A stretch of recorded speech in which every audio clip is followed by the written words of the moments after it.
அஸ்ஸலாமு அலைக்கும் வரஹ்மத்துல்லாஹி வபரகாத்துஹு.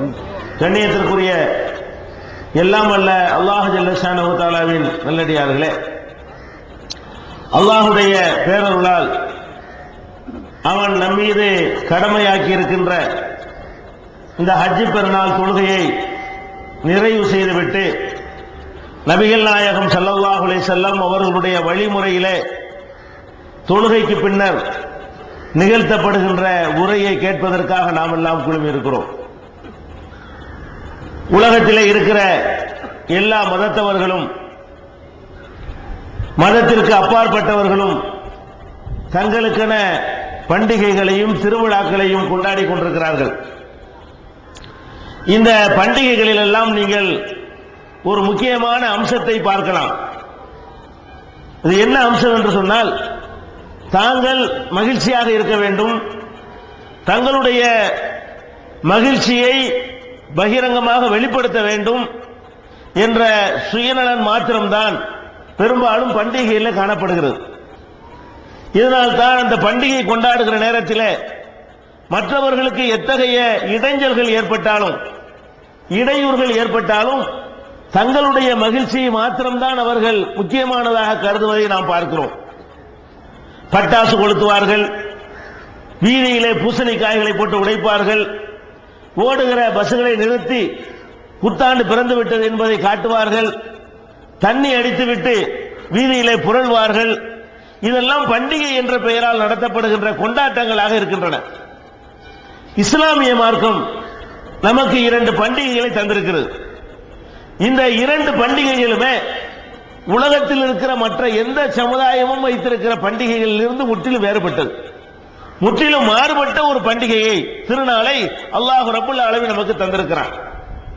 இப்போது நாம் கொண்டாடி கொண்டிருக்கிற ஹஜ் பெருநாளை எடுத்துக்கொண்டால் இதிலே உலகத்திற்கு சொல்லுகிற முக்கியமான செய்தி என்னவென்றால், ஒரு மனிதன் தன்னுடைய சுயநலனை பின்னுக்கு தள்ள வேண்டும். அல்லாஹ்வுக்காக, மார்க்கத்திற்காக, மக்களுக்காக, சமுதாயத்திற்காக, பிறருடைய நலனுக்காக ஒரு மனிதன் தன்னுடைய சொந்த சுகங்களை தியாகம் செய்ய வேண்டும். அந்த தியாகத்தை செய்வதற்கு உரிய சபதம் ஏற்கக்கூடிய நாளாகத்தான் இந்த தியாக திருநாளை அல்லாஹ் ரப்புல் ஆலமீன் நமக்கு தந்திருக்கிறார். இந்த தியாக திருநாளுடைய அடிப்படை இப்ராஹிம் அலைஹிஸ்ஸலாத்து வஸ்ஸலாம் அவர்களுடைய வாழ்க்கை வரலாற்றிலிருந்து துவங்குகிறது. அவர்களுடைய அடிச்சுவட்டை பின்பற்றித்தான் இந்த பெருநாளை அல்லாஹ் நமக்கு தந்திருக்கிறார்.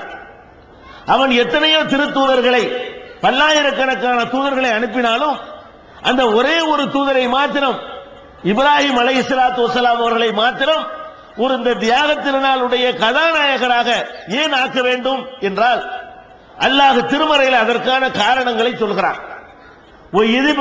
இப்ராஹிம் ரப்புஹு பி கலிமாத்தின் ஃபஅத்தம்மஹுன்ன. இப்ராஹிம் அலைஹிஸ்ஸலாத்து வஸ்ஸலாம் அவர்களை பல்வேறு விதமான சோதனைகளுக்கு அல்லாஹ் உட்படுத்தினான். அத்தனை சோதனைகளிலும் அவர் ஜெயித்தார், அத்தனை சோதனைகளிலும் அவர் தேறினார் என்று அல்லாஹ் திருமறை குர்ஆனில் சொல்லி காட்டுகிறார். அவருக்கு வைத்த சோதனை என்ன? எல்லாமே தியாகத்தை நிரூபிக்கிற சோதனைகள். இப்ராஹிம் அலைஹிஸ்ஸலாத்து வஸ்ஸலாம் அவர்களுக்கு பல சோதனைகள் வைக்கிறான். எல்லா சோதனைகளும் என்னவென்று பார்த்தீர்கள் என்றால், அவர் தன்னலத்தை தூக்கி எறிந்துவிட்டு அல்லாஹ்வுக்காக அனைத்து சுகங்களையும் தியாகம் செய்ய நான் தயார் என்று அறிவிக்கிறார். ஒரு மனிதன் சுயநலவாதியாக திகழ்வதற்கு என்னென்ன காரணங்கள் உண்டோ என்று நீங்கள் சிந்தித்து பார்த்தால், அவனுடைய பெற்றோருக்காக ஒருவன் சுயநலவாதியாக இருப்பான், அவனுடைய பிள்ளைகள் நன்றாக இருக்க வேண்டும் என்பதற்காக சுயநலவாதியாக இருப்பான், அவனுடைய மனைவிக்காக வேண்டி சுயநலவாதியாக இருப்பான், அவன் வாழுகிற ஊருக்காக வேண்டி சுயநலவாதியாக இருப்பான். இப்படி என்னென்ன கோணங்களில் எல்லாம் ஒரு மனிதன் தன்னுடைய நலனை, தன்னுடைய குடும்ப நலனை, தன்னுடைய பெற்றோர் நலனை, தன்னுடைய மனைவி நலனை, தன்னுடைய ஊர் நலனை முன்னால் நிறுத்திக் கொண்டு மற்றவர்களை பின்னுக்கு தள்ளுவானோ, அத்தனை சோதனைகளிலும் இப்ராஹிம் அலைஹிஸ்ஸலாத்து வஸ்ஸலாம் அவர்கள் தேர்கிறார்கள். எப்படி எல்லாம் அல்லாஹ் சோதனை வைக்கிறான்?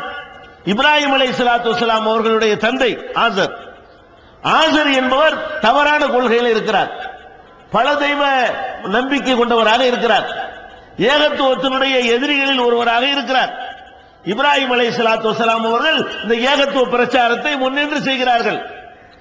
ஆனால் எல்லோரும் எதிர்ப்பது போல தந்தை எதிர்க்கிறார், கடுமையாக எதிர்க்கிறார்.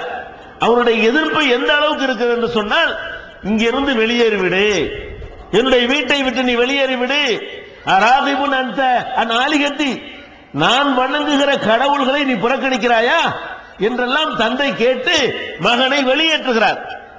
அந்த வெளியேற்றக்கூடிய நேரத்தில் வீடு வாசல் அத்தனை விட்டு வெளியே வருகிறார். வந்தாலும் கூட அந்த தந்தை பாசம் அவருக்கு குறையவில்லை.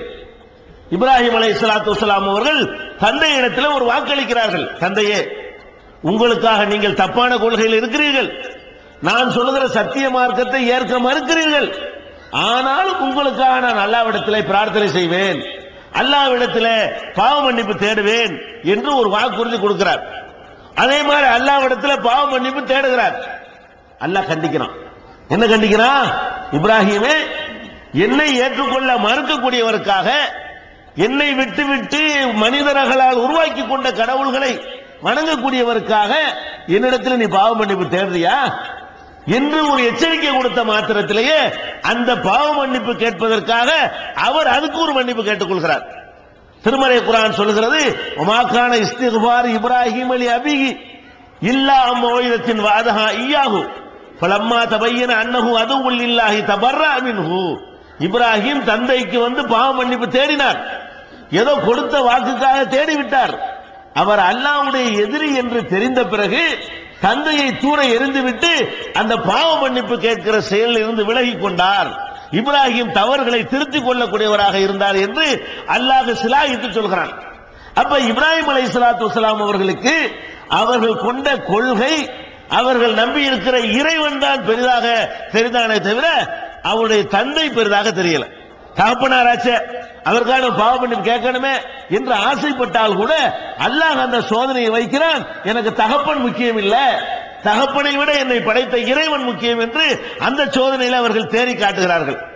அதே மாதிரி அல்லாஹ் உத்தரவு போடுகிறான், இப்ராஹிமே, உன்னுடைய மனைவியையும் உன்னுடைய கை குழந்தையாக இருக்கிற இஸ்மாயிலையும் கொண்டு போய் மனித சஞ்சாரம் இல்லாத வனாந்தரத்திலே வெட்ட வழியிலே கொண்டு போய் விட்டுவிடு.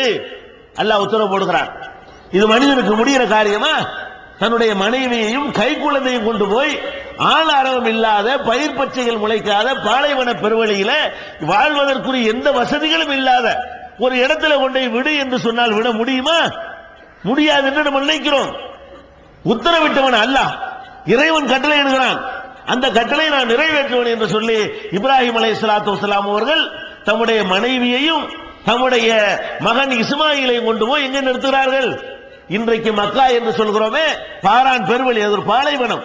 அங்க வீடுகள் கிடையாது, எந்த ஒரு கட்டிடமும் கிடையாது, பயிர் பச்சைகள் கிடையாது, தண்ணீர் கிடையாது.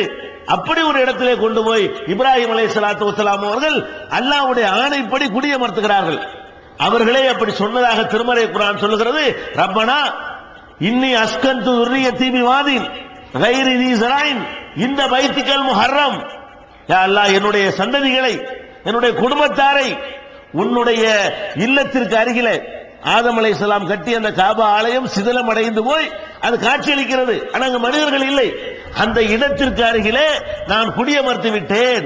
பிவாதின் غَيْرِ ذِي زَرْعٍ எந்த விதமான பயிர் பச்சைகளும் இல்லாத இந்த பள்ளத்தாக்குகளிலே, புற்பூண்டுகள் முளைக்காத இந்த இடத்திலே என்னுடைய குடும்பத்தை நான் நிலைநாட்டி விட்டேன் என்று, தங்க வைத்து விட்டேன் என்று இப்ராஹிம் அலைஹிஸ்ஸலாம் அவர்கள் மனிதர்கள் வாழ முடியாத ஒரு இடத்திலே கொண்டு போய்